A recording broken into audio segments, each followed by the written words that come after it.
Maiden first came to Hampshire Yacht Services 27 years ago after being neglected in Cape Town. The boat went under major restoration work before it was sailed in the Whitbread round the world race.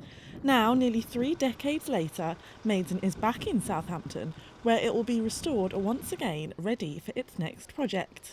It's come back after many years to be, if you like, the focal point of a new movement for women's education. So supporting charities under the banner of the Maiden Factor.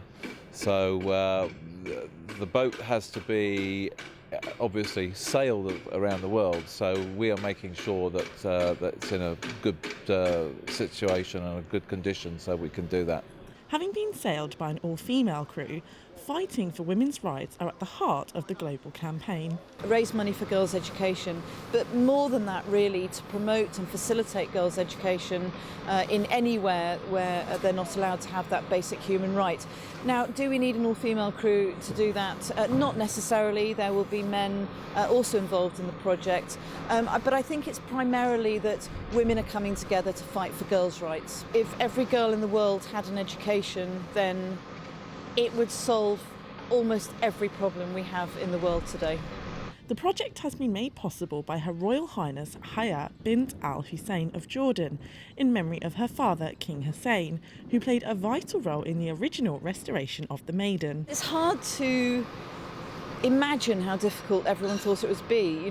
People thought it was impossible for a team of women to race around the world. We, found it so hard to find money. That's why when Royal Jordanian Airlines came in, it was so fantastic, because if it hadn't been for King Hussein, Maiden would never have got to the start line. And that just seems so crazy now when we think, well, women can do anything. But at the time, people thought it was impossible.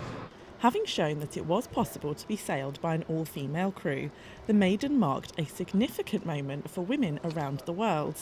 I think that Maiden made a massive difference, not just in sailing, but I think for women in many other sports. And, we've had, since we've revived Maiden, since we've brought her back, we've had so many emails from people saying, I did this because you proved that Maiden, that you could do anything. And I think it got more women out sailing, and I hope it really did change things for the better. But before the Maiden can sail away on its global campaign, extensive restoration work is needed. It's had, sadly, a lot of neglect for about 8 years. It's been laying in the Seychelles on a marina quite near the equator. Nothing has happened to, there's been no maintenance. A lot of things were taken off the boat, went missing, and to cut a long story short, everything needs replacing. So to make the boat able to sail again, we've got to take it back to square one, start all over again. The restoration of the Maiden will take 1 year to complete before it will once again sail around the world. This is Katura Sestine for That Solent.